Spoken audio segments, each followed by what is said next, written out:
Shalom. Tahukah Bapak Ibu Saudara, Tuhan Yesus pernah berkata Saudara bahwa manusia hidup bukan dari roti saja, tapi hidup dari firman yang keluar dari mulut Allah. Sekali lagi Saudara, Tuhan Yesus ini pernah berkata Saudara ya, dia menyampaikan satu kalimat di dalam Matius 4 ayatnya 4, bahwa manusia hidup bukan dari roti saja, tapi hidup dari firman yang keluar dari mulut Allah. Saudara, ketika saya tadi di sana Saudara, saya diingatkan mengenai ayat ini Saudara. Saudara, setiap kita hidup pasti butuh makan.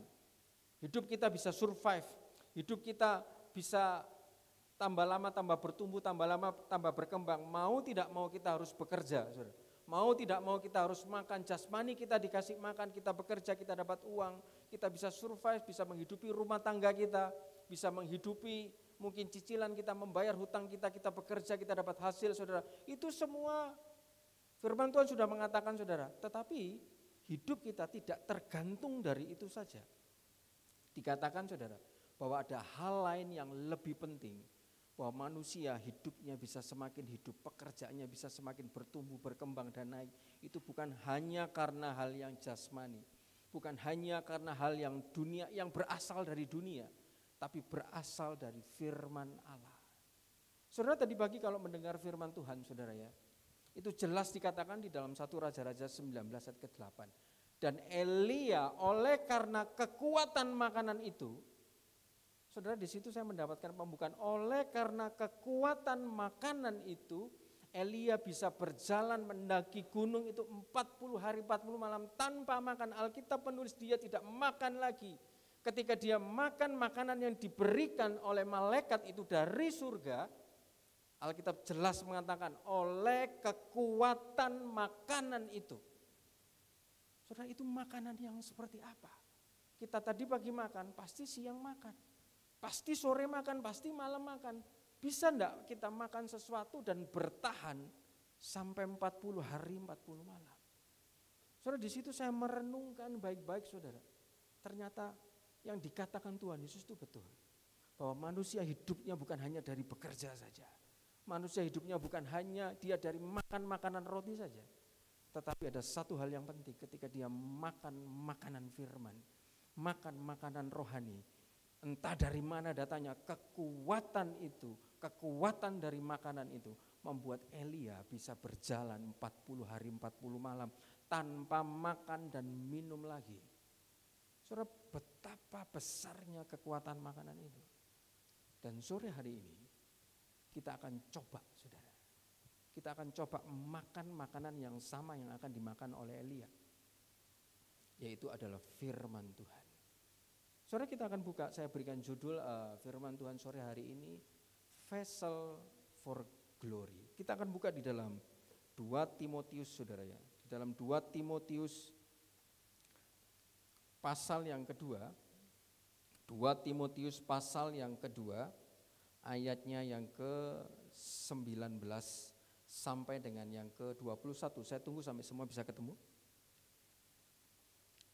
2 Timotius 2 ayat 19 sampai dengan yang ke-21. Saya akan bacakan buat Saudara. Dikatakan firman Tuhan, tetapi dasar yang diletakkan Allah itu teguh dan meterainya ialah Tuhan mengenal siapa kepunyaannya. Dan setiap orang yang menyebut nama Tuhan hendaklah meninggalkan kejahatan. Dalam rumah yang besar bukan hanya terdapat perabot dari emas dan perak, melainkan juga dari kayu dan tanah. Yang pertama dipakai untuk maksud yang mulia dan yang terakhir untuk maksud yang kurang mulia. Ayat 21. Jika seorang menyucikan dirinya dari hal-hal yang jahat, ia akan menjadi perabot rumah untuk maksud yang mulia. Ia dikuduskan, dipandang layak untuk dipakai tuannya dan disediakan untuk setiap pekerjaan yang mulia. Saudara, makanan rohani firman pada sore hari ini saya bagi dua Saudara. Ada main course, ada appetizer. Saudara, kalau saudara menghadiri sebuah pesta Saudara, Pasti sudah ada makanan itu makanan yang berat, saudara ya. Makanan pembuka, makanan tengah-tengah ini makanan yang berat, mengenyangkan. Habis selesai baru hidangan penutup, saudara. Saudara, kita tadi sudah mendengar pembukaan kita mengenai bahwa Elia makan suatu makanan yang dari surga sehingga dia bisa kuat berjalan 40 hari 40 malam. Dan sore hari ini kita akan makan sesuatu makanan yang agak berat sedikit. Saudara, makan makanan yang agak berat itu dibutuhkan effort, saudara ya. Dibutuhkan mungkin saudara mengunyahnya harus pelan-pelan. Saudara membukanya, saudara kalau makan kepiting saudara tidak bisa saudara langsung makan. Saudara harus sabar buka kulitnya, buka cangkangnya, saudara. Dan sore hari ini, saudara ya, sebelum saya memberitakan makanan yang Tuhan sudah percayakan taruh di dalam hati saya ini, mungkin kalau ada kata-kata yang keras, saudara ya, saudara jangan tersinggung. Jangan, wah itu tembak saya. Saudara, saya selama menyampaikan firman di tempat ini saya tidak pernah menembak atau menyinggung siapapun. Tetapi kalau ada hati-hati yang ketika firman disampaikan kena, saudara ucap syukur. Karena itu Tuhan sayang sama dia. Dan sore hari ini kita akan belajar, saudara, vessel for glory, bejana untuk kemuliaan. Hidup kita ini adalah sebuah bejana. Tinggal kita mau pakai kita untuk bejana tanah liat, bejana dari kayu atau bejana untuk kemuliaan yang terbuat dari emas. Saudara, tadi diawali dari 2 Timotius ayat 19, ayat 2 Timotius 2 ayat 19, saudara, di mana Paulus itu menyuruh Timotius untuk berbicara kepada orang-orang di Efesus. Perikopnya itu nasihat untuk menghadapi pengajar yang sesat. Ternyata di Efesus, saudara, di kota Efesus, kota yang besar, banyak orang yang kaya, saudara, banyak orang yang punya duit, saudara. Di sana lagi ada pengajaran yang sesat. Pengajaran yang seperti apa, saudara? Pengajaran orang yang suka bersilat kata. Pengajaran orang yang suka omong yang kosong, omong yang besar, saudara, omong yang tinggi, omong yang sombong. Dikatakan di situ, hindarilah omongan-omongan yang kosong. Hindarilah perkara bersilat kata, karena itu membawa kepada kefasikan. Saudara, itu saudara bisa baca di dalam 14 sampai 18. Itu semua dinasihatkan kepada orang-orang yang ada di Efesus. Jadi hal-hal bersilat kata, omong-omong besar, omong-omong kosong, omong-omong yang sombong, omong-omong yang tinggi hati, itu singkirkan semua. Hal-hal yang dari duniawi, hal-hal yang jelek itu Paulus berbicara kepada Timotius, kamu bilang sama jemaat di Efesus, itu harus mereka singkirkan semua. Kenapa? Karena ayat 19, ada sesuatu yang akan Tuhan letakkan. Saudara lihat slide yang pertama, dikatakan di dalam ayat 19, tetapi dasar yang diletakkan Allah. Saudara, ketika semua yang dari dunia itu setelah disingkirkan, saudara, semua yang jahat, semua yang dosa, dan kita pertama ketika kita mau dibaptis, saudara, kita harus mengakui dosa. Dulu saudara pernah ada orang yang sebelum dibaptis, saya salah satu pengkonseling, saudara. Dosa apa? Wah, anak muda, saudara, dosa masturbasi. Satu hari bisa 4, 5 sampai 9 kali. Ada pasangan suami istri, saudara, mau dibaptis, saudara. Oh, ada yang ngaku pernah begini, pernah begitu, pernah begini. Loh, kamu sebelum dibaptis harus buka semua loh. Disuruh nulis semua dosanya dari A, dari nomor 1, 2, 3, banyak dosanya. Itu semua dipinggirkan dulu, diakui dulu, dimintakan ampun dulu, setelah selesai dia baru dibaptis. Karena ketika dibaptis, saudara, akan diletakkan satu paket rencana Allah, akan diletakkan suatu dasar, saudara. Dan di sini, saudara, Timotius itu sedang berbicara kepada orang-orang yang di Efesus, saudara. Itu perkara-perkara omong-omong kosong, tipu muslihat, perkara kebohongan, itu kan iya, kenapa kamu bilang tidak? Itu kan tidak, kenapa kamu bilang iya? Jika iya katakan iya, jika tidak katakan tidak.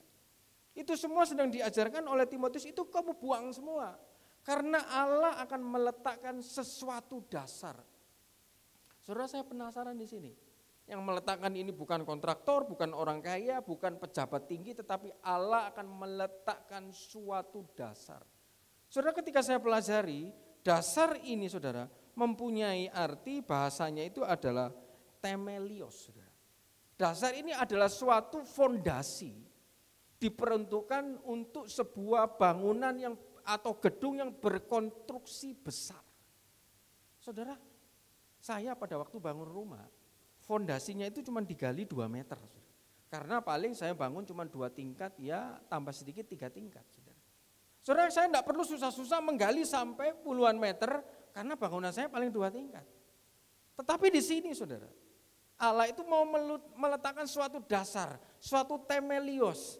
Dan dasar itu ketika saya pelajari itu ternyata fondasi untuk bangunan gedung yang besar. Jadi setelah saudara yang jelek, yang jahat, yang kotor itu semua dipinggirkan, Allah mau meletakkan suatu dasar. Dan dasar ini, tahukah saudara, ini untuk dasar pembangunan suatu bangunan yang besar. Saudara tahu itu bangunan yang saya pampang di depan ini, saudara. Coba tolong di depan, slide-nya yang pertama. Saudara, itu adalah Burj Khalifa. Bangunan paling tinggi sedunia sampai sekarang, saudara. Tingginya 892 meter. Hari ini ada yang tidak mau kalah, mau membangun yang namanya Kingdom Tower, saudara ya. Bangunannya itu 1 kilo, 1000 meter. Ini saudara, ketika saya pelajari, Burj Khalifa ini untuk membangun tingginya sampai 892 meter, dia membutuhkan fondasi, tanahnya itu harus digali sedalam lebih dari 50 meter. Saudara, perkiraan saya kalau tidak salah saudara, bangunan Pastori itu mungkin tidak sampai 50 meter. Bayangkan saudara, sebuah tanah akan digali dalamnya minimal seperti Pastori itu sampai lantai 3. Tapi untuk membangun Burj Khalifa ini sudah dibutuhkan penggalian sampai lebih dari 50 meter. Karena setelah dibangun saudara, setelah ada fondasi 50 meter akan ditaruh besi-besi dengan diameter yang besar saudara, dengan kualitas yang tinggi supaya ketika fondasinya kokoh itu bisa kuat menahan gedung yang 892 meter. Saudara, ketika saya mempersiapkan ini, saya diingatkan Tuhan, ketika coba kamu ingat, ketika kamu bangun fondasi rumahmu, ketika Burj Khalifa itu sedang dibangun fondasinya, keadaannya itu tidak enak dilihat mata. Semua kotoran tanah-tanah itu dikeluarkan semua. Dan mungkin dilihat mata, oh ini kok jelek, kok belepotan di sana sini, banyak kotoran di sana sini, tanahnya itu banyak bertimbun di sana sini, banyak mungkin ada alat berat, ada semen, ada batu, semua material-material yang tidak enak dilihat mata. Saudara. Orang yang lagi di fondasi Tuhan, hidupnya mungkin belepotan di sana sini, mungkin keuangannya belum beres, masih ada tanggungan yang belum beres. Mungkin sedang ada urusan dengan orang yang belum beres, dicaci orang, dimarahi orang, dicibir orang. Saudara ingat ketika saudara di dalam kondisi hidup yang benar, saudara itu sedang akan difondasi oleh Tuhan. Dan orang yang sedang difondasi, itu keadaan hidupnya tidak enak. Tapi setelah jadi sebuah bangunan Burj Khalifa ini yang tinggi saudara, siapa yang mau mencibir? Pasti datang pujian, pasti datang sanjungan, wah bagus ya. Tapi tidak tahu, sebelum jadi bangunan 892 meter ini, dibutuhkan fondasi yang kuat. Hari-hari ini, saudara dan saya dan gereja ini pun mungkin sedang mengalami fondasi. Mungkin ada gereja-gereja yang besar yang lain saudara, ketika setiap bulan dia mau membayar listrik, dia tidak perlu bergumul. Untuk memenuhi sound system, mungkin mengeluarkan uang 1 miliar, 2 miliar, dia tidak perlu berdoa, sudah ada di dalam kas gereja. Tetapi gereja kita saudara, saya percaya ini sedang difondasi sama Tuhan. Baik gerejanya, baik orang-orang yang ada di dalamnya. Dan dimulai dulu dari gembala yang dipilih sama Tuhan. Saudara, ketika saya mendengar kesaksiannya sudah, di fondasinya itu tidak mudah. Hidup Bapak Gembala sudah. Kapalnya satu, tenggelam, belum menghadapi polisi, mau ditodong pistol, belum menghadapi orang Madura, saudara, bawa celurit, saudara. Saudara, fondasinya itu untuk apa, saudara? Supaya kehidupan setelahnya itu kuat, saudara. Setiap dari kita, ketika kita sekarang sedang mengalami kesusahan demi kesusahan yang bukan karena dosa, saudara tetap percaya saudara ini sedang difondasi sama Tuhan. Dan fondasinya Tuhan dikatakan itu teguh saudara. Teguh itu artinya strepos, kuat, kokoh, tetap berdiri, tidak roboh saudara, walaupun ada gelombang. Dan di fondasi itu sebelum ada apa-apa. Sejak kecil, sejak dini, jadi berbahagialah anak-anak Tuhan yang sejak kalian mungkin sudah SD, SMP, SMA sedang mengalami fondasi Tuhan. Saudara ada di tengah-tengah keluarga yang mungkin bukan berkecukupan, mau minta ini pun harus berdoa. Mau bayar uang sekolah pun harus berdoa. Mau bayar uang kuliah pun harus berdoa. Saudara itu sedang difondasi sama Tuhan.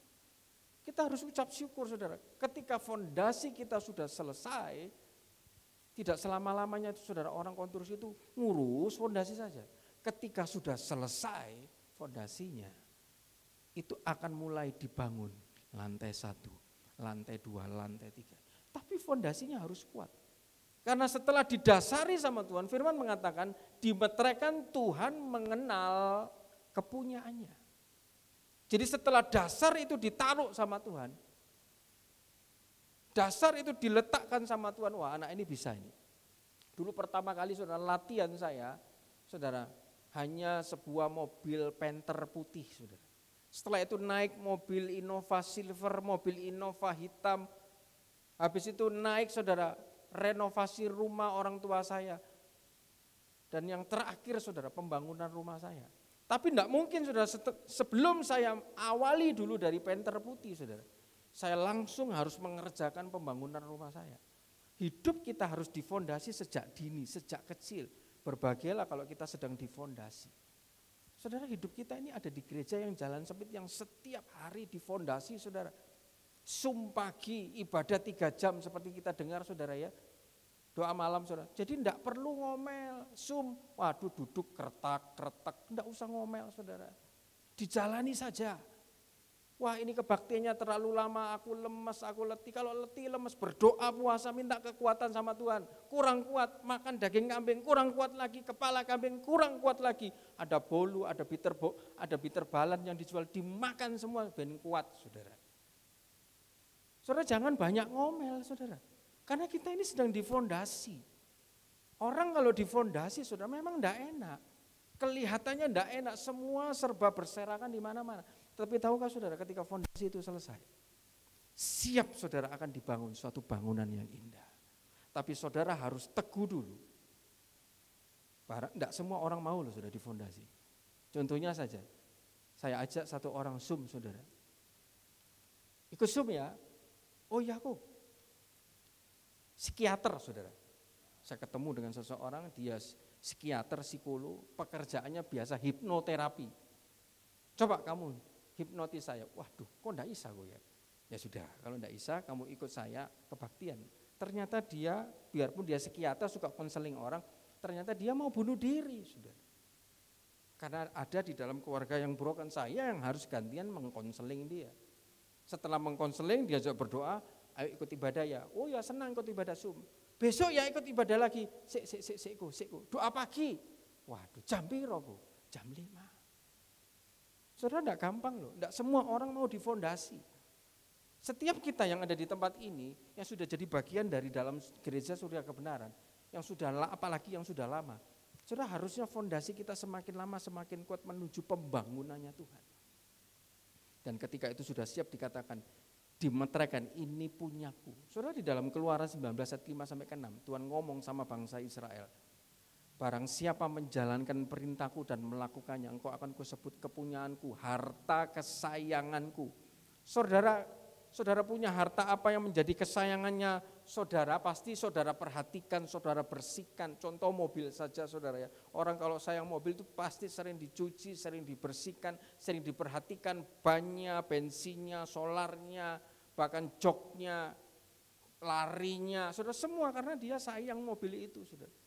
Kalau hidup kita jadi kesayangan Tuhan, setiap pernak-pernik dalam hidup kita pasti diperhatikan Tuhan. Tapi orang yang mau disayang Tuhan, dia harus mau difondasi sama Tuhan. Dia harus mau ditanam pilar-pilar firman Tuhan. Saudara. Memang tidak enak saudara difondasi itu, saudara kadangkala harus dikasih material yang keras. Batu kali, kerikil, saudara. Yang modern saudara distros, saudara. Ditembak pakai besi saudara. Saudara tidak enak saudara, ditusuk di sana sini, digali, dikeluarkan semua saudara. Tidak enak saudara, tetapi itu semua untuk supaya kita jadi kesayangannya Tuhan.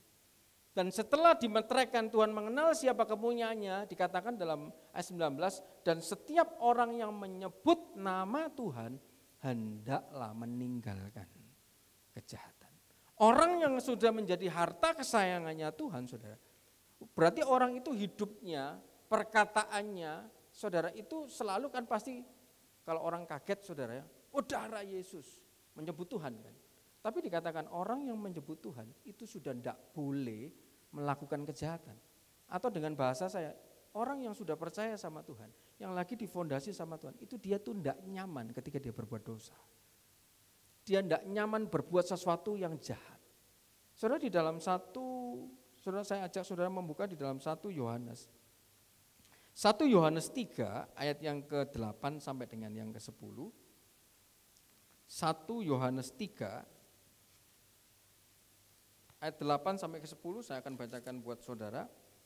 Demikian firman Tuhan. Barang siapa yang tetap berbuat dosa berasal dari iblis. Saudara lihat, kalau ada satu orang yang tetap berbuat dosa, baik dosa besar, baik dosa kecil, baik dosa yang kelihatan, baik dosa yang ada di dalam hati, kalau tetap dilakukan, tetap dipertahankan, dikatakan firman berdasarkan 1 Yohanes ini, dia berasal dari iblis. Sebab iblis berbuat dosa dari mulanya. Untuk inilah anak Allah menyatakan dirinya, yaitu supaya ia membinasakan perbuatan-perbuatan iblis itu. Ayat 9, setiap orang yang lahir dari Allah tidak berbuat dosa lagi. Saudara, dosa itu bukan hanya sekedar berzina, bukan hanya sekedar mencuri, tetapi dikatakan memandang wanita saja dan timbul syahwatnya berdosa. Saudara, ada 6 dosa di dalam 1 Korintus 5 ayat 11 yang dibenci sama Tuhan. Yang Tuhan sampai pesen, kamu jangan makan satu meja sama orang ini. 1 Korintus 5 ayat 11 kalau tidak salah saudara. Itu adalah orang yang kikir, orang pemfitnah, orang yang cabul, orang pemabuk, orang penipu, dan penyembah berhala. Ini sampai dipeseni khusus loh sama Tuhan. Jangan kamu makan satu meja dengan orang-orang ini. Saudara, orang kikir itu adalah orang yang pelit, saudara. Dia punya uang, tahu ada orang lagi butuh, tahu ada gereja punya kebutuhan, tapi diam saja. Saudara, dikatakan jangan kamu makan dengan orang satu meja dengan orang itu. Pemfitnah, penipu, saudara. Ngomongnya saudara diputer, jadi mau ngomong A saja, muternya itu sampai Z, kembali lagi ke A, saudara. Saudara, orang yang dari Tuhan itu sudah berhenti berbuat dosa. Apalagi cabul. Saya percaya di sini tidak ada yang cabul, saudara ya. Apalagi penyembah berhala. Penyembah berhala bukan yang menyembah patung, bukan. Tetapi yang tidak mengutamakan Tuhan, yang tidak menomorsatukan Tuhan. Saudara, apa berhala-berhala kita hari ini? Mungkin yang menghambat kita datang ke rumah Tuhan. Anakkah, pekerjaankah, rumahkah, hobikah? Apa saja yang menghalangi kita untuk datang ke rumah Tuhan? Itu berarti kita sudah menomorduakan Tuhan. Saudara, Tuhan mengatakan, saudara, anak Tuhan itu berhenti berbuat dosa. Kalau orang kikir saja dosa, saudara. Apalagi orang yang tidak memberikan perpuluhan, saudara. Apalagi orang yang di dalamnya ini ada sampah, ada iri, ada sakit yang belum beres, saudara. Dikatakan itu bukan dari Allah, itu dari iblis, saudara. Dan orang-orang yang sedang difondasi sama Tuhan, dikatakan di situ, saudara, dia tidak berbuat dosa lagi dan dia itu berhenti berbuat dosa. Karena yang dari iblis, saudara, itu tidak bisa berbuat baik. Tahukah saudara, murid Tuhan Yesus, saudara, itu ada 12. Tapi yang bisa dekat dengan Yesus, yang menjadi kesayangannya Yesus, cuman Petrus, Yohanes, Yakobus. Selalu disebut, Yesus berdoa dengan Petrus, Yohanes, Yakobus. Benar sih yang 12 ini murid Yesus, sama-sama jabatannya murid Yesus, tapi tidak mendapat gelar kesayangan Yesus. Benar sih kita semua ini pelayan Tuhan, saudara. Tapi apakah gelar kita kesayangan Yesus? Pelayan Tuhan tapi masih cabul. Pelayan Tuhan tapi masih mabuk. Pelayan Tuhan tapi masih merokok. Pelayan Tuhan tapi masih berzina. Pelayan Tuhan tapi masih keluar omongan-omongan meso-meso kotor-kotor, saudara. Betul pelayan Tuhan. Betul jemaat Tuhan.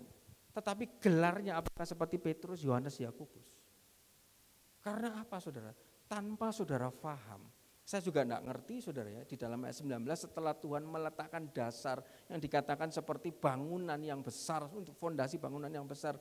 Tiba-tiba di dalam ayat yang ke-20, saudara, tiba-tiba dikatakan Timotius berbicara bahwa selanjutnya dalam rumah yang besar. Enggak tahu kapan bangunnya, lantai 1, lantai 2, lantai 3, tiba-tiba di dalam ayat 19 itu berbicara mengenai fondasi, berbicara mengenai dasar. Harusnya nomor 20 setelah dasarnya selesai baru dibangun temboknya, habis itu dikasih pernak-pernik, saudara enggak. Tiba-tiba di dalam ayat 20 sudah jadi rumah yang besar. Saudara kalau setia dalam perkara kecil, ke gereja memberikan perpuluhan menjaga hidup kudus, seperti lagu terakhir, disempurnakan selalu. Perkataan, tindakan, cara pandang kita, reaksi kita, pikiran kita, hati kita, mulut kita, saudara, disempurnakan selalu. Tiba-tiba tanpa saudara paham, ada sesuatu yang besar yang Tuhan sudah sediakan buat kita. Tanpa saudara paham. Mungkin tadi pagi, sampai tadi pagi pun mungkin saudara Kesia masih belum paham. Kenapa Tuhan? Yang lain bisa wisuda, saya enggak bisa. Saya juga pada waktu pertama kali di tempat ini, saya enggak paham, saudara. Yang lain lagi enak-enak, lagi temanku jalan-jalan, tapi saya harus ada di kebaktian doa malam. Yang lain lagi senang-senang pulang kerja bisa jalan-jalan, tapi saya harus sekolah Alkitab 4 tahun. Saya enggak mengerti pada waktu itu, saya enggak mengerti hidup saya akan bagaimana, saudara. Tetapi hari ini ketika saya berdiri di tempat ini, saya baru paham. Ketika saudara setia untuk difondasi sama Tuhan, ada sesuatu yang besar di dalam ayat 20 dikatakan di dalam rumah yang besar. Tapi masalahnya saudara, ketika saudara sudah diangkat Tuhan, disediakan sesuatu yang besar. Dikatakan di dalam ayat itu, di dalam rumah yang besar bukan hanya terdapat perabot dari emas dan perak. Perabot emas dan perak ini perabot yang terbuat dari emas. Jadi setelah fondasi siap, dikenal dan disayang Tuhan, serta berhenti berbuat dosa, ada sesuatu yang besar disiapkan, tiba-tiba kita menjadi kesayangannya Tuhan. Setelah kita menjadi besar, saudara, tiba-tiba ayat itu mencatat di dalam rumah yang besar ada perabot, ada bejana, ada vessel yang terbuat dari emas, perak, dan terbuat dari kayu dan tanah. Saudara, hidup kita, coba kita teliti saudara, kita termasuk bejana yang terbuat dari emas dan perak atau bejana yang terbuat dari kayu dan tanah. Saudara, mau tidak mau ketika kita membahas emas, kita lihat unsurnya. Saudara, emas itu ketika dipanasi, dia tidak terbakar. Dia dipanasi, dia semakin murni, dia semakin bersih, saudara. Kayu dipanasi, mudah terbakar. Sedikit dengar omongan yang tidak enak, panas artinya, mudah terbakar, sumbu pendek, saudara. Saudara, itu berarti material kayu. Material kayu, saudara, perabot yang terbuat dari kayu, ketika dipanasi, diolah, diproses, mudah terbakar. Tanah, saudara, saudara kalau perhatikan orang buat periuk, tanahnya itu kan diolah semua sampai selesai dan jadilah sebuah periuk. Saudara, tanah ini, material yang dari tanah itu mudah pecah. Saudara. Sedikit dengar firman tidak enak, saudara, mungkin marah, saudara, banting kaki, kalau tidak banting kaki mungkin di bawah itu ada tempat untuk taruh makanan, saudara, diglodak, saudara. Saudara, itu material dari kayu dan material dari tanah. Sedikit dengar tidak enak sudah langsung menyala. Tetapi material dari emas, saudara, itu dia tidak mudah menyala. Dia ketika dipanasi, dia tetap diam, dia tetap sabar, sehingga dia jadi material yang baik, saudara. Dan dikatakan di dalam rumah yang besar itu, material yang emas ini digunakan untuk pekerjaan yang mulia. Pekerjaan yang istimewa, pekerjaan yang berharga, saudara. Di dalam rumah Tuhan ini, Saudara, mimbar ini, mik ini, saudara, ini perabot yang selalu setiap minggu kita bisa lihat di depan. Saudara. Mimbar ini digunakan ketika orang khotbah harus ada mimbarnya. Mik ini saudara, digunakan orang mau berbicara, song leader, mau menyampaikan firman. Karena dia berguna di depan sini. Saudara pernah enggak lihat tong sampah itu ada di depan sini? Sama-sama di dalam gereja, sama-sama di dalam rumah Tuhan, tetapi ada yang di depan, ada yang di belakang. Saudara, mic ini selalu di depan, saudara, karena ini mic dibutuhkan untuk berbicara, menyampaikan firman supaya orang dengar. Mimbar juga enggak mungkin ditaruh belakang, saudara. Tapi kenapa tong sampah itu di belakang? Saudara, ketika saya merenungkan, coba kamu pikir baik-baik, tong sampah itu pekerjaannya apa? Hanya orang datang mendekati dia, buka mulutnya, menerima sesuatu, puk, ditutup. Orang datang sama dia, mendekat sama dia, diinjak itunya, ada pedalnya, buka mulutnya, dia nerima sesuatu, dapat sesuatu. Pernah enggak tong sampah itu memberi sesuatu? Di awal saya sudah katakan, saudara, makanan hari ini agak berat. Saudara, orang-orang yang tidak pernah memberi, dia hanya menerima, betul dia ada di gereja. Tapi dia terbelakang, saudara. Tapi dia seperti alat yang di belakang itu. Karena dia cuma menerima. Saudara mau enggak menerima barang yang berasal dari tong sampah? Enggak pernah. Tong sampah pekerjaannya hanya cuma nerima. Dan dia selamanya akan tetap di belakang. Tidak mungkin ada di depan mimbar sini. Saudara, kita harus memilih. Kita ini perabot yang seperti apa? Kalau kita perabot yang dari emas, kita dengar firman, kita mungkin dibicarakan orang, kita mungkin ada orang bicara mungkin tidak enak menusuk hati kita, seperti dibakar, seperti diolah. Saudara, kita tidak cepat marah. Kita tidak cepat maki-maki, mungkin di tempat pekerjaan ada hal yang membuat tidak enak, mungkin di gereja ketemu saudara seiman tidak enak, ataupun saudara, suami istri. Kadang-kadang ada suami ngomong yang tidak enak, saudara. Saudara, perabot yang dari emas, itu istri tidak marah. Diam, saudara, tidak ngomel, balas, saudara. Gempor, saudara, rumah tangganya. Mungkin ada orang tua yang sedang berbicara keras sama anak, saudara. Perabot anak yang perabot dari emas, dia tuh diam mendengarkan.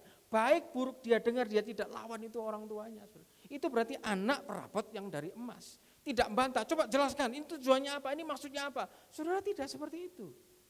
Hanya dengar, hanya mendengar, itu perabot yang dari emas. Tapi sedikit dibicarakan, kadang ada perabot yang dari kayu tidak terima, marah. Loh kenapa kok papa begitu, loh kenapa kok kamu begitu.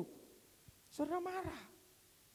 Perabot yang dari emas, ketika dipanasi, ketika diolah, saudara, dia tetap diam. Kita semua kepingin, saudara, jadi perabot yang dari emas. Karena Tuhan bilang, perabot yang dari emas itu disiapkan untuk pekerjaan yang istimewa. Pekerjaan yang berharga. Mungkin hari ini kita cuman melayani, saudara, mungkin hanya berapa orang. Gereja kita mungkin cuma seperti ini, cuma 1 tahun ke depan, 2 tahun ke depan, kita tidak akan pernah tahu. Kalau Tuhan mau tinggal balik telapak tangan, saudara.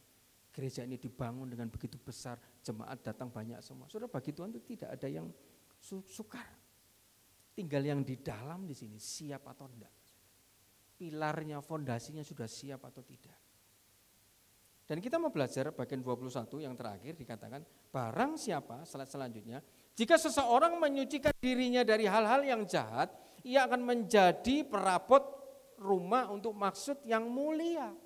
Jadi, oh ya Lek, aku mau jadi perabot emas, itu caranya bagaimana? Caranya mau tidak mau menyucikan dirinya, menyempurnakan dirinya. Dikatakan di situ, ia dikuduskan, dipandang layak untuk dipakai tuannya. Saudara, dalam terjemahan Inggris, only for the master use. Saudara, ada perkataan only, hanya untuk kepentingan tuannya. Jadi saudara, hidup kita ini ketika kita sudah didasari sama Tuhan, kita jadi kepunyaan Tuhan, kita jadi kesayangannya Tuhan, kita sudah menyucikan diri kita. Saudara, ketika kita bertindak, berkata-kata, memberi, melayani, bekerja atau apapun saudara, itu harus untuk kepentingannya Tuhan. Saudara, itu tidak gampang. Saya pun juga melakukan itu tidak mudah saudara. For the master use, hanya untuk kepentingan tuannya. Tuannya itu siapa? Tuhan. Kita melayani, kita memuji, kita memberi, berkenan enggak buat Tuhan? Kalau enggak berkenan seperti Kain, saudara, buat apa? Jadi hidup orang-orang yang mau menjadi perabot yang murni itu, mau tidak mau, dia disucikan, dia dikuduskan seolah-olah dia itu dibuang, saudara. Disendirikan, dikhususkan sama Tuhan. Saudara lihat orang Israel, saudara. Ketika Tuhan mau pakai semua bangsa Israel jadi imamat yang raja ini, dia keluarkan dia dari Mesir. Dia sendirikan umat Israel itu dari dosa-dosa Mesir, saudara. Disendirikan di padang gurun. Saudara, ini adalah karakternya Tuhan. Daud sebelum diangkat dipakai sama Tuhan, dia disendirikan, saudara. Dia harus hanya cuma di padang, dia tidak dilihat sama orang tuanya. Daniel sebelum dipakai, saudara, dia disendirikan, dikhususkan, dia harus dibuang di Babel, saudara. Yusuf sebelum dipakai, saudara, dia harus disendirikan dari semua saudara-saudaranya. Dan harus 13 tahun dia masuk sumur, dia masuk penjara, dia difitnah, dia ditipu. Saudara, itu bukan waktu yang sebentar, tapi itulah nasib orang-orang yang akan dipakai untuk kepentingan tuannya, saudara. Saudara, Bapak Gembala kita sudah dengar kesaksiannya, saudara. Dia dipisahkan semua dari saudara-saudaranya. Saya juga, saudara, semua orang yang berdiri di tempat ini, dulu saya punya teman banyak, saudara. Ada teman main biliar, ada teman merokok, ada teman minum, ada teman dugem, ada teman badminton, ada teman banyak lah pokoknya, saudara. Tetapi, saudara, ketika saya sekolah Alkitab, seperti rasa-rasanya dipisahkan, saudara. Dan ketika, saudara, setelah sekolah Alkitab, saudara, tiba-tiba setelah saya menikah, saya harus seolah-olah dibuang di Bandung, di bawah gunung sendirian 4 tahun, saudara. Kadangkala hidup kita harus mengalami yang namanya pembuangan ini. Karena kita mau dikhususkan sama Tuhan. Tujuannya apa, saudara? Tujuannya cuma satu, supaya hati kita ini lembut. Supaya hati kita ini remuk dan siap menerima apapun yang dari Tuhan. Saya kasih tahu satu rahasia selanjutnya, saudara. Mengenai hati yang lembut dan hati yang remuk. Ada satu rahasia, saudara ya. Bagaimana caranya menarik hadirat Tuhan. Bagaimana caranya Tuhan itu bisa dekat dalam hidup kita. Di dalam Mazmur 34 ayat 9 dikatakan, Tuhan itu dekat kepada orang-orang yang patah hati dan ia menyelamatkan orang-orang yang remuk jiwanya. Tujuan kita dibuang, diisolasi, dipisahkan semua seolah-olah mengalami masa pembuangan, tidak dilihat orang, mengalami masa yang susah, tidak ada yang bantu, masalah demi masalah, datang dari depan, dari belakang, dari kiri, dari kanan, saudara. Semua berusaha menekan kita dan rasa-rasanya kita tidak punya siapa-siapa. Rasa-rasanya kita cuma bisa naik ke atas, mau ke depan tidak bisa, mau ke kiri, ke kanan, teman kita, saudara kita, orang tua kita sudah tidak ada semua. Saudara, itu berarti saudara masuk fase sedang diolah, dikuduskan, dikhususkan sama Tuhan. Untuk suatu pekerjaan yang mulia. Dan ketika kedapatan oleh karena, kadang saudara kalau saudara pernah ikut ke Ungaran, saudara, orang yang sudah notok, ada masalah, tapi tidak selesai, ada hutang, saudara, ditagih, tidak bisa membayar, kalau tidak besok disita, kalau tidak besok mungkin akan dipenjara, mau tidak mau, dia tidak punya uang, dia berdoa, berpuasa, dan berapa kali saya lihat dia datang ke Bapak Gembala dan nangis. Ketika menangis kan berarti hatinya ini sedang remuk, saudara, sedang patah, sedang putus. Dan itulah momen yang diinginkan sama Tuhan. Ketika hati kita ini bisa patah, bisa remuk. Bukan patah hati karena ditinggal pacar, bukan, saudara. Ada hal-hal yang membuat kita ini patah yang bukan karena dosa. Kadang ada kita kehilangan pekerjaan. Kadang kita mungkin ditipu sama orang, mungkin uang kita diambil sama orang, kita dihina orang. Aduh, orang itu kok membuat hatiku, hancur ya, perkataannya menusuk saya, padahal saya kan tidak salah apa-apa. Saudara, di sini patah ini, saudara, berarti adalah putus, pecah, dan sedang berduka dan tidak tersambung lagi. Saudara bayangkan kalau orang tiba-tiba bekerja, tiba-tiba dia di PHK, di pemutusan hubungan kerja. Pasti kan hatinya hancur, saudara. Gimana nanti hidupku, gimana nanti anakku, bagaimana nanti cicilanku. Hatinya kan sedang merana, sedang bersedih, sedang berduka, dan bahkan dia ini sampai nangis, saudara. Dikatakan pada momen-momen seperti itu, dikatakan Tuhan dekat. Dekat itu adalah karob yang artinya berlari mendekati. Saudara, ketika saya bekerja, saudara, kantor saya itu di belakangnya kamar anak saya. Saya bekerja, saudara, tidak ada suara radio, tidak ada suara apa-apa, karena saya harus konsen untuk menghitung pengerjaan accounting dan pajak ini, saudara. Tiba-tiba, saudara, ketika saya konsen, saya mendengar suatu suara, gedebuk, saudara. Saya langsung lari, saudara. Ternyata anak saya yang kecil jatuh, saudara. Ketika saya mendengar tangisan anak saya, raungan anak saya, tanpa pikir panjang, pekerjaan yang bisa menghasilkan uang, saya tinggal. Saya berlari masuk ke kamar, saya gendong dia, saya peluk dia. Mungkin tidak menyembuhkan dia, tapi seenggak-enggaknya itu bisa menenangkan dia. Tahukah saudara, ketika ada hidup saudara menjadi kesayangannya Tuhan dan sedang diolah, difondasi, diproses, dibakar sama Tuhan. Ada hal-hal yang mungkin, Tuhan ini gimana ya, aku tidak bisa melakukan ini. Saudara sudah mentok, saudara. Hati saudara sampai menangis, mengerang. Di situ Tuhan dekat. Di situ ada sorga terbuka, saudara. Karena dikatakan Tuhan dekat dengan orang yang patah hati. Yohanes 11 ayat 33 sampai 34, saudara. Saya kasih satu contoh, saudara.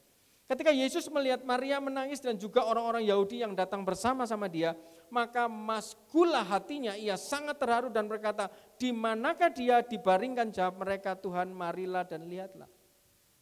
Saudara, ini satu cerita ketika Lazarus itu mati, saudara. Lazarus itu punya dua saudara, Maria, Marta, dan Lazarus, saudara.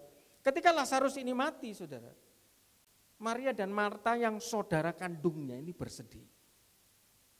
Ketika bersedih, dia tidak ada Tuhan, tiba-tiba ketika Tuhan datang, Maria itu mengucapkan, Tuhan kalau engkau ada di sini ceritanya lain. Kalau saudara belajar di dalam ayat yang ke 32 sampai dari 22 sampai 32, itu ada dua situasi. Pertama yang mendatangi Tuhan dulu itu Marta. Dia ketemu Tuhan, dia lari kepada Tuhan ketika dia menghadapi masalah. Sudah betul saudara ya, dia lari, dia mencari Tuhan. Dan ketika dia lari mencari Tuhan, perkataannya saudara, Tuhan kalau engkau ada di sini, saudaraku tidak akan mati. Dan perkataan itu juga saya temui dan juga dikatakan oleh Maria. Tetapi kenapa kok reaksinya Tuhan Yesus berbeda, saudara? Ketika Marta ketemu lari cari Tuhan, dia ngomong, Tuhan kalau engkau ada di sini, saudaraku tidak akan mati. Tapi aku percaya ada kebangkitan dan hidup, engkau adalah Allah kebangkitan dan hidup. Tapi Tuhan tidak maskul itu. Tuhan hatinya tidak sedih itu. Ternyata Marta itu ketika dia punya masalah, dia menghampiri Tuhan dengan kepintaran rohaninya. Saudara. Tuhan tidak butuh kepintaran rohani kita. Tuhan tidak butuh intelektual kita. Saudara. Dan tidak terjadi apa-apa tuh dengan Tuhan Yesus. Tapi lain ceritanya ketika Maria mendatangi Yesus berkata-kata hal yang sama, saudara. Tuhan kalau engkau ada di sini, saudaraku tidak akan mati. Tetapi ada hal yang tidak dilakukan Marta. Dia tersungkur sambil menangis, saudara. Dan ketika menangis, ketika Yesus melihat Maria menangis, hatinya patah, hatinya remuk. Dia tidak banyak bicara. Di mana kau letakkan dia? Kenapa perkataan ini tidak dikatakan Yesus ketika dia ketemu Marta? Padahal yang nemui Marta duluan. Kita belajar satu hal. Cara kita menghampiri Yesus. Cara kita beribadah kepada Yesus. Bukan hanya sekedar tepuk tangan biasa. Bukan hanya sekedar nyanyi biasa. Nyanyi dengan hati yang hancur. Doa malam pertama kali di sini dipimpin oleh Saudari Tiffany. Sebelum doa malam saya mendengar sebuah berita dari mama saya, saudara. Dan berita itu membuat saya sedih. Dan berita itu saya berdoa. Ketika doa malam, saudara, saya menangis, Tuhan tolong, Tuhan tolong, Tuhan nolong. Saya mengerang, saudara, sampai tak hapusi, saudara, mataku begini, saya pakai masker, saudara. Saya menangis. Dan tiba-tiba besoknya, apa yang saya doakan itu terjawab, saudara. Saudara, hampirilah Tuhan bukan dengan kepintaran saudara, bukan dengan hafalan ayat Alkitabmu, saudara, tapi hampirilah Tuhan dengan hati yang hancur. Ketika saudara bisa menghampiri Tuhan dengan hati yang hancur, dikatakan dalam terjemahan King James, he groaned in the spirit and was troubled. Seolah-olah saudara, ketika ada seorang anak yang menjadi kesayangannya Tuhan datang kepada Tuhan sambil nangis, saudara, Tuhan tuh tidak bisa tenang, Tuhan tuh gelisah. Contoh saudara ya, Bapak Gembala ini sedang berbicara sama saya di kolam renang. Dia sedang berbicara terhadap satu orang, saudara. Satu anak yang menurut dia ini anak yang baik, yang ada di dalam hatinya. Dan dia sedang berbicara sesuatu dengan saya. Saudara, dia itu tidak bisa tenang berenang, saudara. Sebelum saya berdiri, keluar dari air, baru dia tertawa, saudara. Karena anak ini ada di dalam hatinya. Dan dia sedang berbicara kepada saya untuk sesuatu, saudara. Sebelum saya melakukan itu hatinya tidak tenang, saudara. Tapi ketika saya berdiri keluar dari air, dia langsung tertawa. Sama dengan Tuhan. Kalau saudara, nama saudara ada di dalam hati Tuhan. Dan saudara sedang menangis. Dia itu trouble, dia itu gelisah kalau sebelum menolong saudara. Kalau doanya belum dijawab sama dia itu gelisah.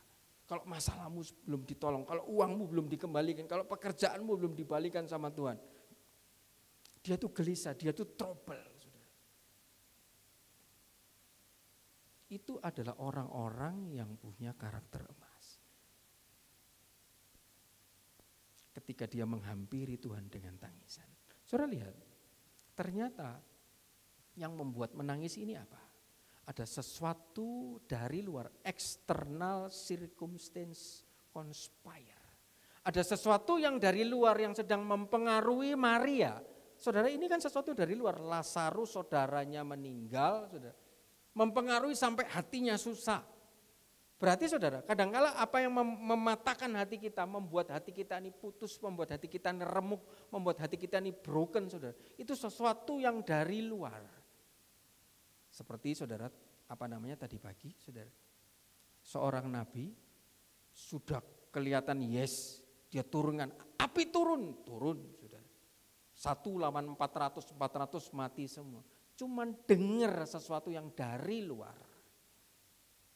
Kabur, saudara. Saudara, kadang-kadang ketika kita sudah dipilih Tuhan, kita sedang melayani Tuhan. Kadang-kala yang eksternal ini berusaha mempengaruhi kita. Kita lihat saudara, ada satu contoh lagi slide berikutnya. Ada hal yang dari luar yang sedang mempengaruhi orang yang disukai Tuhan. Dan kita lihat reaksi orang-orang yang disukai Tuhan, orang-orang yang punya ciri perabot dari emas. Saudara, 2 Raja-Raja 19 ayat 14 ayat 16 saya ajak saudara membukanya. 2 Raja-Raja 19 ayat 14. Saya akan bacakan buat saudara. 2 Raja-Raja ayat 19, saya tunggu sampai semua bisa ketemu supaya saudara tahu ceritanya. 2 Raja-Raja 19 ayat yang ke-14. Demikian firman Tuhan, Hizkia menerima surat itu dari tangan para utusan, lalu membacanya. Kemudian pergilah ia ke rumah Tuhan dan membentangkan surat itu di hadapan Tuhan. Hizkia berdoa di hadapan Tuhan dengan berkata, ya Tuhan Allah Israel yang bertata di atas kerubim, hanya Engkau sendirilah Allah segala kerajaan di bumi, Engkaulah yang menjadikan langit dan bumi. Tahukah saudara, Hizkia ini raja yang mendapat gelar dari Tuhan, raja yang baik. Saudara, di dalam pasal 18 saudara, Hizkia itu dikatakan Alkitab bahwa dia itu raja yang beda dengan raja-raja yang lain. Dia menyingkirkan semua bait-bait penyembahan dewa-dewa lain, dia menyingkirkan patung-patung ular, saudara, yang persembahan-persembahan yang bukan dari Tuhan. Dia raja yang baik, saudara. Ternyata, saudara, ketika kita belajar, orang yang baik juga bisa kena masalah yang sukar. Jadi jangan menganggap aku sudah hidup benar, aku sudah setia, aku bebas dari masalah. Enggak, saudara. Orang yang baik, ini Hizkia kan orang baik, raja yang baik. Dia juga bisa kena masalah. Orang yang baik saja kena masalah, apalagi orang yang enggak baik, saudara. Dan ternyata Hizkia ini juga punya gembala namanya Yesaya. Seorang raja pun butuh pendeta, butuh gembala, saudara. Raja loh butuh gembala. Apalagi kita bukan siapa-siapa. Dan di tengah-tengah dia mendapat gelar yang baik itu, dia memimpin suatu kerajaan, saudara. Kerajaan di Yerusalem, tiba-tiba Raja Sanherib, orang Asyur, itu mengepung seluruh Yerusalem. Di tembok depan, di kiri, dan di kanan, tiba-tiba dia menyuruh utusan nulis surat, kamu ngomong sama Hizkia ya, seluruh kota yang ada di dekat Yerusalem ini sudah tak hancurkan. Dan tidak ada satupun yang tidak hancur. Begitu juga kota Yerusalem ini pun pasti akan kuhancurkan. Jangan anggap, bilang sama Hizkia, jangan anggap Tuhan akan bela dia. Tidak ada Tuhan. Kalau dia tidak menyerah, aku sudah berdiri di depan pintu gerbang. Saluran air ini tak matikan. Nanti rakyatmu, bayi-bayimu akan susah. Saudara, Sanherib ini seperti tadi pagi Isabel berkoar-koar, saudara. Dia nulis surat, dan ketika surat itu sampai kepada Hizkia, raja, lihat yang dilakukan orang yang baik, lihat yang dilakukan orang yang punya karakter emas, saudara. Ayat 14 dikatakan ketika Hizkia terima surat itu, Hizkia menerima surat itu dari tangan para utusan lalu membacanya. Saudara, dia sendiri loh yang baca. Itu otomatis dia tidak lari dari masalah. Dia hadapi masalah itu. Tetapi anehnya, saudara, kan dia tahu dia seorang raja, ada ancaman musuh. Ada ancaman musuh di depan pintu gerbang yang siap menutup saluran air. Saudara, anehnya dia ngomong apa? Kemudian pergilah ia ke rumah Tuhan. Saudara, harusnya kan dia tidak cari Tuhan. Loh, ada ancaman loh di depan bangsa Asyur, Raja Sanherib. Harusnya dia panggil jenderal perangnya. Harusnya dia panggil security-nya. Harusnya dia panggil pengawal-pengawalnya semua. Kamu siap ya pasukan itu, di luar itu ada orang Asyur, ada Sanherib. Lah kok aneh. Dia mengalami masalah, masalahnya sudah di depan mata, di depan pintu gerbang, itu Yerusalem, kerajaan Yerusalem. Dia datang ke rumah Tuhan. Loh kok aneh, saudara? Lihat, saudara, orang yang mempunyai ciri karakter emas ketika dia mengalami masalah, dia tidak cari manusia. Dia tidak cari pertolongan yang dari manusia. Dan dia datang ke rumah Tuhan. Dan ngapain, saudara, ke rumah Tuhan? Surat yang dia terima itu dikatakan dibentangkan di hadapan Tuhan. Saudara pernah enggak terima berita buruk?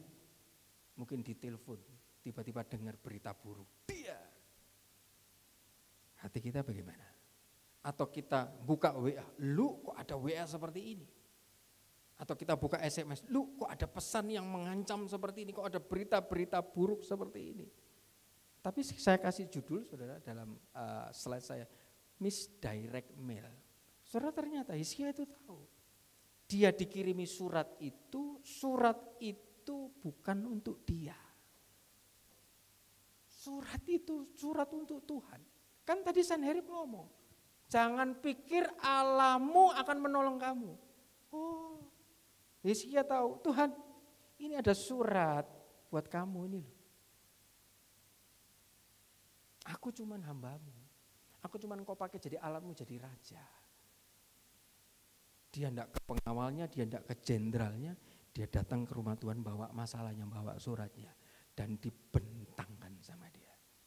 Saudara mungkin kalau terima billing tagihan kartu kredit, atau terima surat sitaan dari bank, atau terima surat Bapak Gembala pernah saudara, surat paksa keluar dari rumah, rumahnya mau disita. Saudara kan keder. Tapi dia bawa masalahnya, dia bawa suratnya ke rumah Tuhan, dibentangkan sama Tuhan. Saudara, saya ajari satu ilmu. Ketika saudara terima surat tagihan-tagihan kalau saudara tidak mampu bayar, bawa ke sini. Ketika saudara berdoa, angkat kepada Tuhan. Tuhan, ini surat cicilan rumahku, cicilan mobilku Tuhan. Ini tagihan uang sekolah, uang kuliah anakku Tuhan. Saudara bawa, bentangkan di hadapan Tuhan. Ini kan hidupmu sudah, aku kan sudah melayanimu, aku sudah jadi hambamu, aku sudah menjadi anakmu. Saudara, Hizkia tahu ini bukan masalahnya dia, ini masalah bapaknya. Sehingga dia datang ke rumah Tuhan dan dia bentangkan itu. Tahukah saudara, iblis itu tahu bahasa untuk mengintimidasi orang Kristen. Sekali lagi, devil knows how to speak a Christian. Dia tahu cara berbicara. Oh, kalau berbicara sama orang ini supaya dia susah, pakai cara ini. Tapi kalau sama orang B ini jangan pakai cara ini. Dia enggak bisa, dia kalau bicara urusan uang dia menter. Tapi kalau urusan perempuan, wah dia gagal. Kalau bicara sama orang ini, coba pakai cara ini. Saudara, iblis itu tahu how to speak, bagaimana berbicara kepada orang-orang Kristen. Dan setiap dari kita itu berbeda-beda. Dan iblis itu tahu kelemahan kita. Cuman ingat saudara, dia itu cuman bisanya berkoar-koar saudara. Lihat saudara, Sanherib ini kan lambang dari iblis, bisanya cuman dia ngomong di pintu gerbang. Tak tutup loh saluran airmu, mati loh kamu, seperti Isabel tadi, nanti kamu mati loh. Saudara, dianya cuman bisa berkoar-koar, berbicara di luar saudara. Tapi ketika Hizkia ini memilih datang ke rumah Tuhan saudara, biarpun dia sedang mengalami ancaman, intimidasi, kekurangan, mungkin mau disita, mungkin asetnya mau diambil, saudara bawa ke rumah Tuhan. Dan tiba-tiba saudara, ada hal ajaib yang terjadi. Di dalam, saya ajak saudara melihat di dalam ayat. Ketika Hizkia datang ke rumah Tuhan, ayat yang ke-32. Sebab itu beginilah firman Tuhan mengenai Raja Asyur, ia tidak akan masuk ke kota ini dan tidak akan menembakkan panah ke sana, lalu ia tidak akan mendatangi dengan perisai dan tidak akan menimbun tanah menjadi tembok untuk mengepungnya. Lihat ayat 35 langsung. Maka pada malam itu keluarlah malaikat Tuhan lalu dibunuhnyalah 185.000 orang di dalam perkemahan Asyur. Keesokan harinya pagi-pagi tampaklah semuanya bangkai orang-orang mati belaka, sebab itu berangkatlah Sanherib Raja Asyur dan pulang lalu tinggallah ia di Niniwe. Ini bangsa yang ditakuti sama Yunus. Lihat saudara, dia tidak sempat masuk ke kota, tidak sempat sampai perang saudara. Kadang-kadang orang Kristen sudah takut duluan saudara, sudah gemeter duluan, sudah bimbang duluan, sudah gelisah duluan. Saudara, itu adalah tipu muslihat iblis. Supaya kita takut, gemetar, bimbang, khawatir, sehingga kita tidak berperang. Karena apa saudara? Ketika kita berperang di dalam Keluaran dikatakan 14:14, engkau tidak akan berperang sendirian, aku akan berperang bagi kamu. Lihat pekerjaannya iblis itu cuma berkoar-koar, mengintimidasi saudara. Melemahkan kita, menyusahkan kita, membuat kita gelisah. Seperti Sanherib, seperti Isabel saudara. Jangan kita, saudara, nabi pun bisa terpengaruh saudara. Untung ini Raja Hizkia tidak terpengaruh saudara. Kalau dia nangis seperti Elia saudara, dia lari, saudara. Mau jadi apa saudara? Kepala itu penting, suami gembala itu penting ketika menghadapi masalah saudara. Itu harus tenang saudara. Jangan khawatir, jangan cincang, jangan bingung, mencari orang, berbicara dengan sana sini, saudara, jangan. Datang ke rumah Tuhan, bawa masalahmu, hadapkan kepada Tuhan. Hizkia tidak mencari siapa-siapa. Ketika dia mengalami intimidasi, ketika dia mengalami tekanan, ketika dia mengalami masalah yang begitu berat, dia tidak panggil pengawalnya, biarpun dia bisa. Dia tidak panggil prajuritnya, dia tidak panggil jenderalnya. Tapi dia memilih diam dan datang ke rumah Tuhan dan membawa masalahnya, dibentangkan di hadapan Tuhan. Dan kita tahu yang bekerja sampai Hizkia menang Hizkia enggak menyuruh prajuritnya, tiba-tiba malam itu Tuhan nyuruh malaikatnya. Pentingnya punya gembala saudara, lihat saudara. Yang bilangi Hizkia, sudah kamu enggak usah takut, Asyur enggak mungkin masuk. Itu tiba-tiba saudara ketika Hizkia datang ke rumah Tuhan, dia membentangkan suratnya. Di saat yang sama gembalanya itu Nabi Yesaya. Tiba-tiba diomongi sama Tuhan. Kamu bilang sama Raja Hizkia ini, Asyur enggak mungkin masuk ke sana. Aku akan buat dia pulang. Berjalan pulang mundur sendiri. Saudara yang ngomongi itu ketika Hizkia sedang berdoa menangis meraung, itu gembalanya itu Yesaya. Saudara. Jadi pentingnya fungsinya seorang gembala. Saudara. Bukan mau bilang wah gembala iki kepo, kepingin tahu A, B, C, D, Z. Saudara. Saudara Hizkia juga umurnya diperpanjang 15 tahun itu dari Yesaya gembalanya. Saudara. Inilah adalah external circumstance. Keadaan di luar yang berusaha mempengaruhi, yang membuat hati kita ini hancur. Ketika hati kita hancur, kita datang kepada Tuhan. Kita pakai parfumnya Tuhan. Tahu enggak saudara? Tuhan itu alergi terhadap satu bau. Saudara ketika saya pergi ke mall, tiba-tiba ada SPG semprotkan minyak wangi kepada saya. Wah, saya lihat, wih, wangi ya. Saya lihat mereknya, wah, mereknya terkenal. Saya beli, saudara. Saya beli, saya semprotkan di badan saya dengan harapan saya pulang, saya dapat pujian dari istri saya. Kok kamu kok wangi? Tapi saya semprot, saudara, saya dekat istri saya, dia langsung tutup hidung. Kok kamu bau apa? Dalam batinku kurang ajar hari ini. Ini bau minyak wangi, harganya juga lumayan mahal. Mambumu gak enak kok. Pusing kepalaku. Ternyata bau minyak wangi itu membuat dia alergi, membuat dia pusing. Dan tahukah saudara, kalau saudara mau mendekati Tuhan, saudara jangan pakai parfum yang tidak disukai Tuhan. Dikatakan Tuhan benci orang yang sombong. Saudara mau datang kepada Tuhan, tapi dalam kondisi memakai parfum sombong, memakai parfum tinggi hati. Kamu tidak tahu siapa saya. Ini loh. Saya sudah memberikan persembahan ke ini. Kamu tidak tahu siapa saya. Itu loh pekerjaanku. Di utara, timur, barat, selatan. Kamu tidak tahu siapa saya. Ini loh. Ini yang kasih ini itu saya. Lihat, kamu lihat. Kamu lihat kan? Lihat. Kamu tidak tahu. Teman saya, ini loh. Jenderal, polisi, mayor. Saudara, jangan menghampiri Tuhan dengan parfum seperti itu. Firman Tuhan mengatakan orang yang tinggi hati akan direndahkan sama Tuhan. Kita hampiri Tuhan dengan hati yang hancur, hati yang remuk, hati yang rendah, saudara. Itu yang disukai Tuhan. Nilai dari kehancuran ini, itu cuma satu, meremukkan apa yang di dalam sini. Slide yang terakhir, saudara. Ada nilai dari broken dan keras ini. Dikatakan Tuhan menyelamatkan orang yang remuk hati. Remuk itu keras in the spirit. Jadi yang di dalamnya itu diremet. Saudara ibu-ibu, kalau membeli daging, kalau keras, pasti di rumah itu ada. Istri saya punya palu, ujungnya lancip-lancip saudara.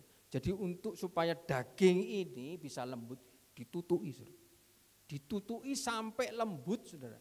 Terutama mertua saya itu sukanya membuat empal saudara. Empalnya enak, soalnya bendin. Saudara, ditutuinya itu lama saudara, mungkin nutuinya sambil mangkal, kurang ajar iki, kurang ajar iki. Saudara, ditutui sampai lembut saudara. Sampai, wih, mie kok enak mie. Oh, sapa dulu empalnya ya kan. Nyonya giok dia bilang begitu saudara ya kan. Ditutui saudara, empalnya itu lembut saudara. Enak. Saudara, untuk kita menghampiri Tuhan tidak perlu sampai palu itu datang dalam hidup kita. Kita memposisikan diri, hati kita punya hati yang lembut. Punya hati yang keras. Saudara, anak saya, Gwen ini saudara, coba, dia itu satu ketika saking senangnya saudara ya, saya ajak ke satu tempat, dia itu lari, saya bilang, Gwen jangan lari, nanti kamu jatuh. Saudara ketika dia lari betul saudara, dia itu jatuh. Dan ketika jatuh saudara, kakinya, dengkulnya ini berdarah, saudara, tangannya juga berdarah. Langsung mamanya bawa saudara, peluk, tenangkan dia dan ditiup. Mas sakit. Saudara di situ saya mendapat satu pengertian yang dari Tuhan. Coba kamu tiupin tanganmu. Sakit enggak? Enggak sakit. Kenapa kok anakmu ditiup? Tiupannya kan cuma hembusan, cuma biasa. Kok sakit? Karena pada waktu tumiknya terhantam aspal yang keras itu, ada sesuatu yang terkoyak, ada sesuatu yang pecah, ada sesuatu yang remuk sehingga kulitnya itu terkelupas. Sehingga ketika terkelupas saudara, sensitivitas dari tubuhnya itu semakin naik, yang tadinya ketika ditiup saja tidak sakit, tiba-tiba sakit. Yang tadinya cuma dipegang saja tidak sakit, tiba-tiba sakit. Saudara, ketika kita mengalami sesuatu yang dari luar, kadang-kadang sensitif kita itu tinggi, saudara. Loh, dia ke gereja kok matanya kok meliri saya, lihat begitu sama saya, berarti tidak suka sama saya ini. Saudara, kadang-kadang itu orang-orang yang sedang ada luka, saudara. Orang-orang yang sedang ada luka ini sensitivitasnya tinggi. Loh, khotbahnya nyinggung saya, karena dia ada luka, saudara. Sensitif banget, saudara. Seperti ada radar seluruh dunia sedang ngelihat sama dia. Saudara, Gwen ini ketika saya tiup, Gwen enggak sakit, Pak sakit. Karena dia ada luka. Saudara, tidak dibutuhkan luka untuk saya berdoa supaya Tuhan enggak pakai cara luka-luka ini supaya hati saudara lembut, saudara. Cukup dengar firman, cukup dengar puji-pujian. Ya, aku begini ya hatiku ya, sudah Tuhan aku tak lembutkan. Tidak perlu sampai ada godam di kanan, godam di kiri, sampai ketemu dengan aspal yang keras, sampai terkelupas kulitnya, sampai ditiup saja, sakit mah.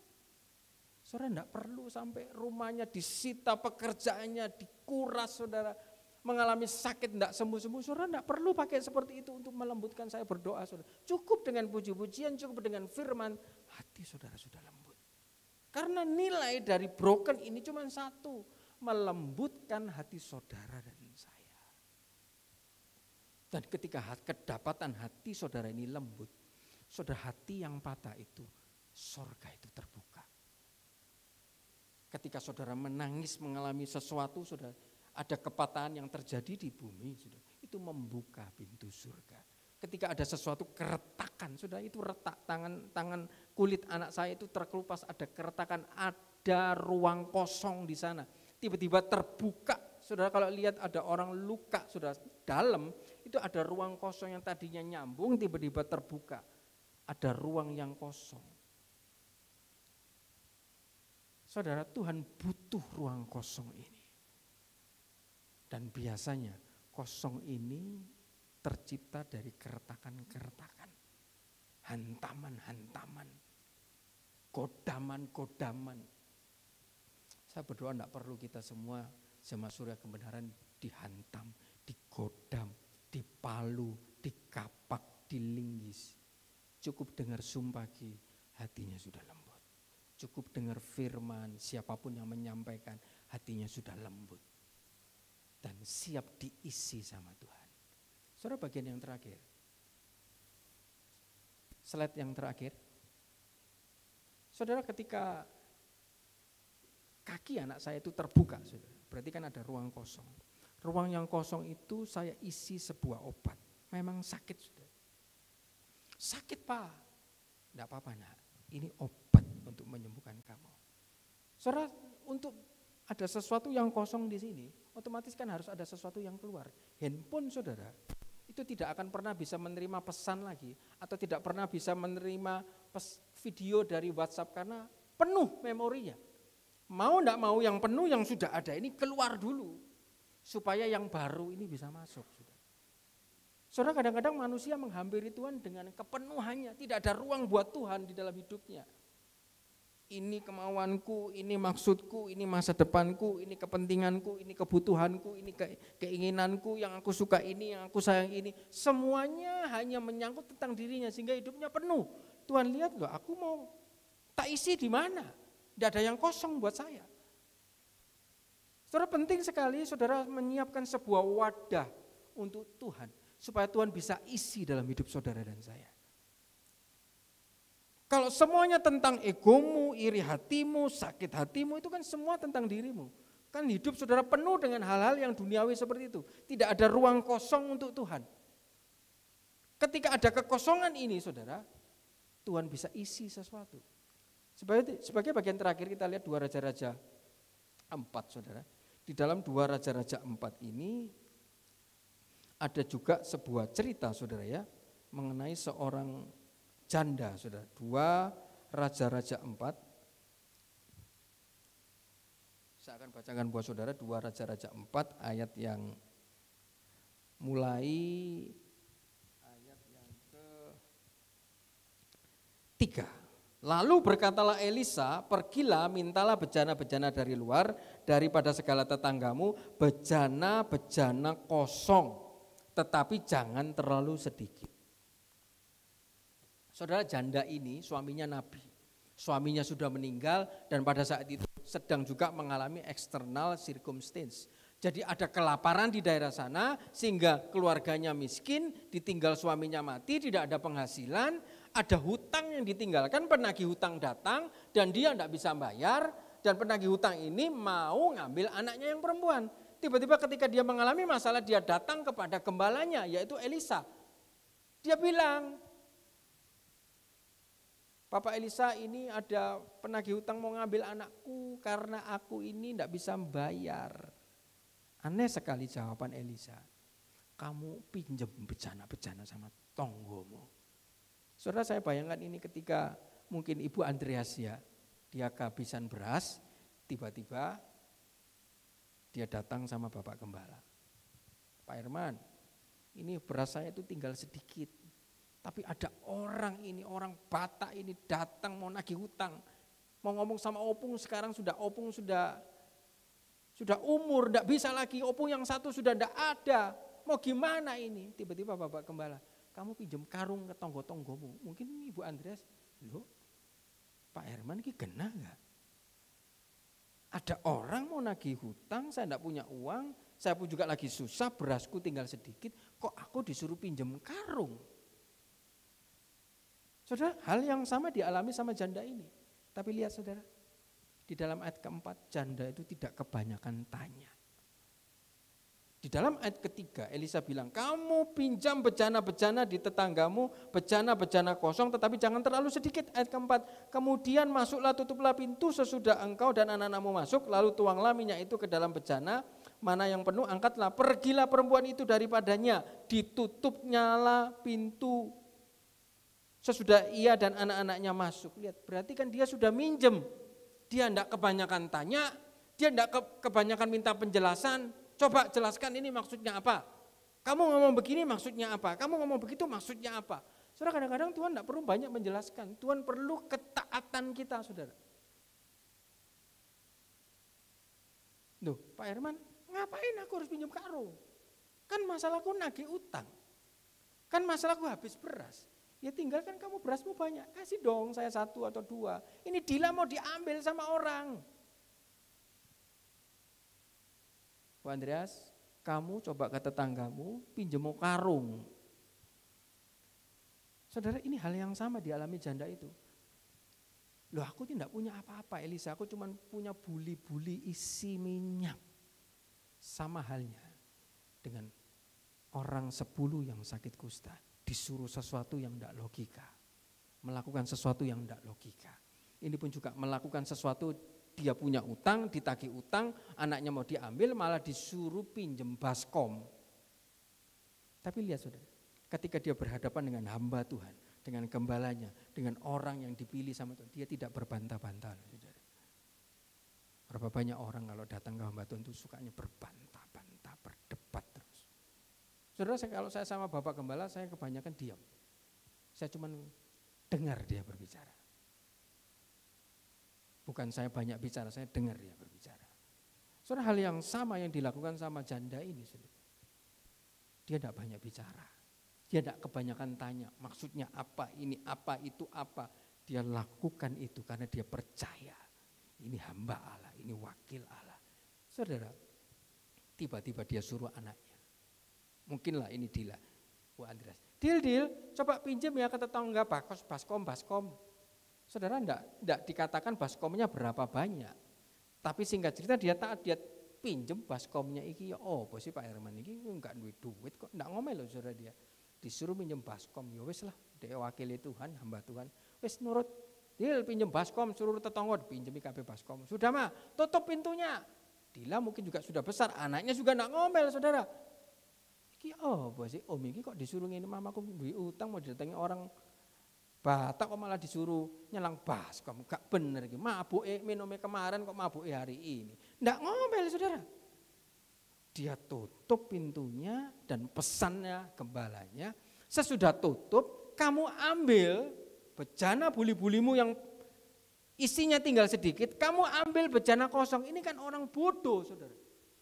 Saudara kalau saya ambil air ini mungkin isinya tidak sampai 1 liter, tapi saya ambil baskom yang isinya 10 liter saudara. Dan baskom saya tersedia banyak, 10 baskom. Dan tiba-tiba mertua saya datang sakno erek, mantuku sekarang masih gendeng iki memang. Lah polek, gak apa-apa iki surane gembalaku. Mau ngapain? Ini loh mau nyuntek air. Loh ya apa sih lek? Iki air kan cuma 1 gelas. Mau mbok suntekno di baskom segini banyak ini mana cukup? Saudara, tapi tidak ada perbantahan dari janda itu, dari anaknya pun.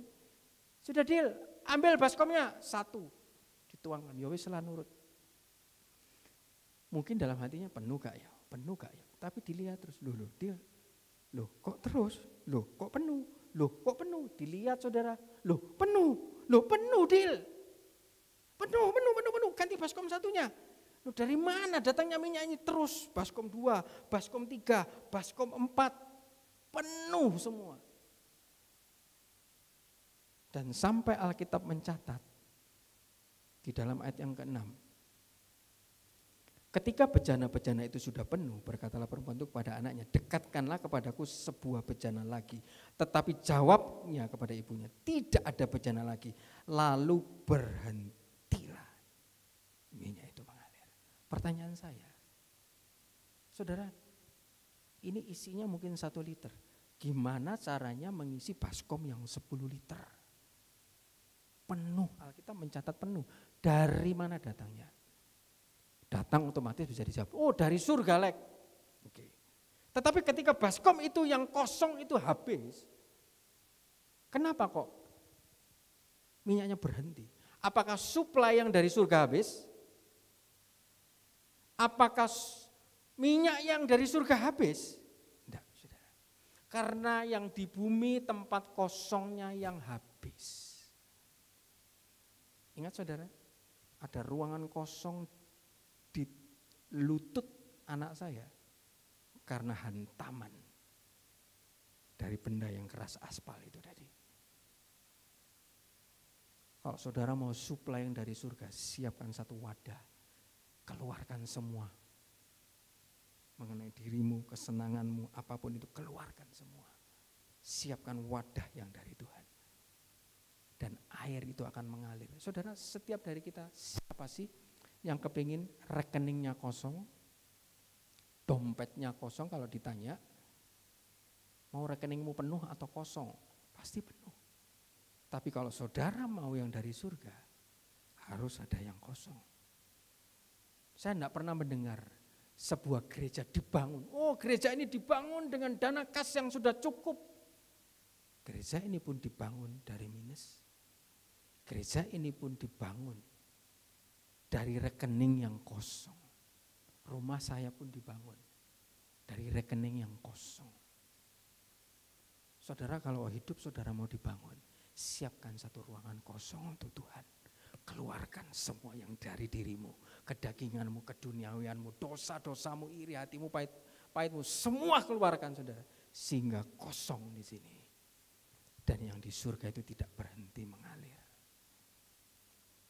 Tujuannya cuma 1. Ketika kedapatan hatimu itu remuk, lembut, ada ruang kosong untuk Tuhan. Yang dari surga itu bisa mengalir, turun. Hari ini kalau rekening saudara kosong, ucap syukur.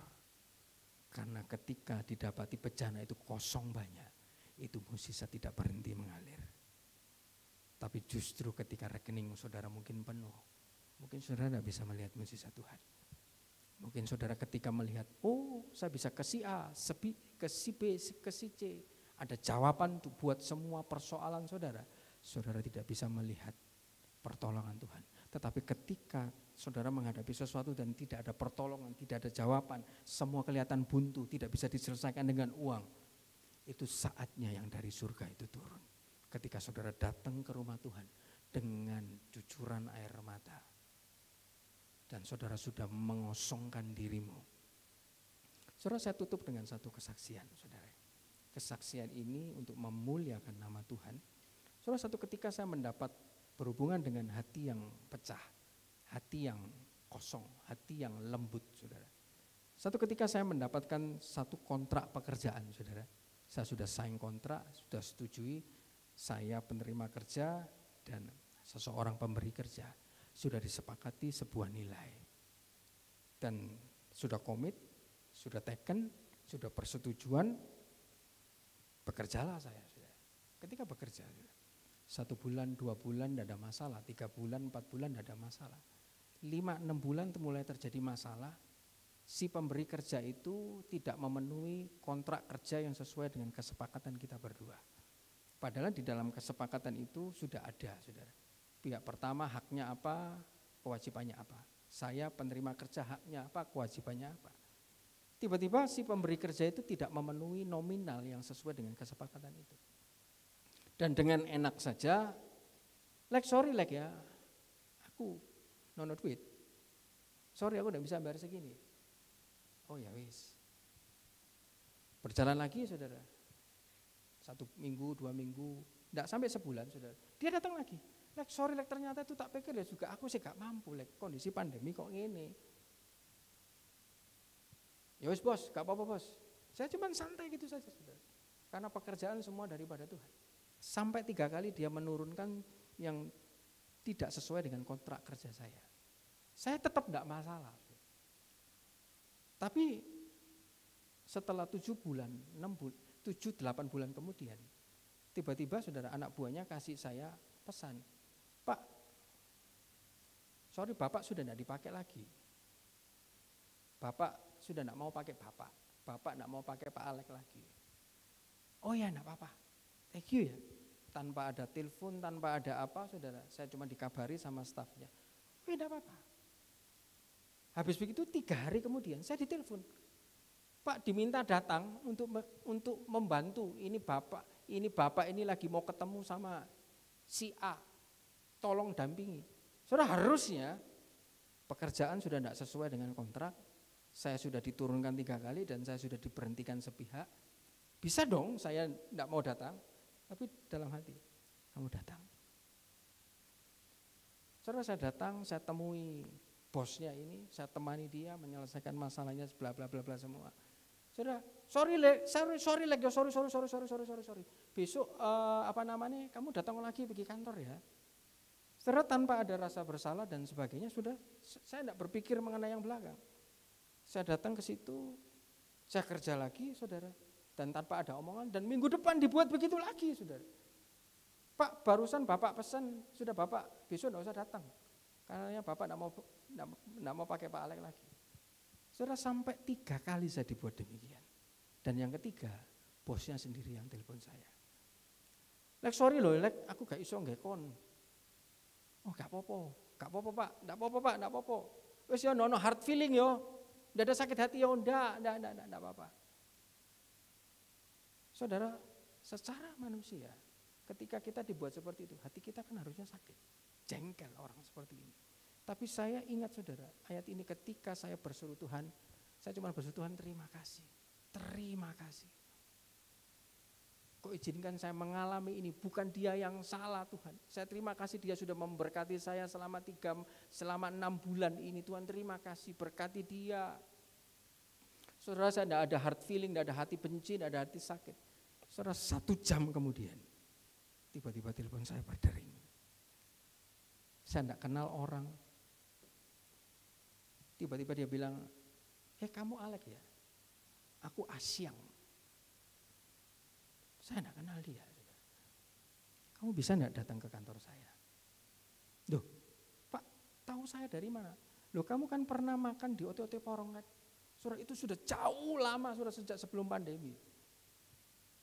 Oh iya. Bisa enggak kamu datang sama saya, tak tunggu ya, aku mau pergi nanti jam 3. Saya datang ke sebuah kantor, saudara. Ternyata dia ini kontraktor yang bikin instalasi AC ducting. Dan yang dibikin itu adalah perusahaan-perusahaan Bank Indonesia, perusahaan-perusahaan negara. Barusan ini, kamu Alek ya? Dia, ya saya dengar dulu saudara ya. Ini aku punya 3 perusahaan, barusan konsultan saya itu berhenti. Dan aku tahu kamu konsultan, bisa gak kamu megang 3 perusahaan saya? Ini A, ini B, ini C, ini lagi berurusan dengan pemerintahan yang di daerah sini, ini lagi berurusan dengan pemerintahan daerah sini. Bisa enggak kamu restitusi? Oh bisa. Pengalamanmu apa? Saya buka, ini ada saya perusahaan Cina, ini perusahaan, oh ya sudah. Tanpa pikir panjang saya buka fee, sudah jalan kerja. 3 kali saya dibuat demikian, Tuhan kenapa? 3 kali kamu dibuat demikian enggak marah, 3 kali juga aku ganti sama kamu. 3 perusahaan dalam 1 jam, saudara. Saya ketemu orangnya, sign kontrak, saya buka harga, oke. Kadangkala saudara, Tuhan kepingin melihat kelembutan yang ada di dalam sini. Bukan siapa benar, siapa salah, siapa jahat, siapa benar. Tuhan cuma mau memproses yang ada di dalam sini, saudara. Kalau kita datang beribadah, berjemaat, tapi masih berbuat dosa, saudara buang semuanya. Kosongkan semuanya supaya saudara berkenan. Dan seperti janda itu tadi, ketika ada ruang kosong, tidak ada pertanyaan, tidak ada perbantahan, hatinya lembut, mau percaya, mau taat, mau dengar itu gembalanya. Minyak itu tidak pernah berhenti mengalir. Musisat demi musisat terjadi dalam hidupan saudara dan saya. Puji Tuhan, semoga firman ini menjadi berkat. Saya kembalikan kepada Bapak Gembala.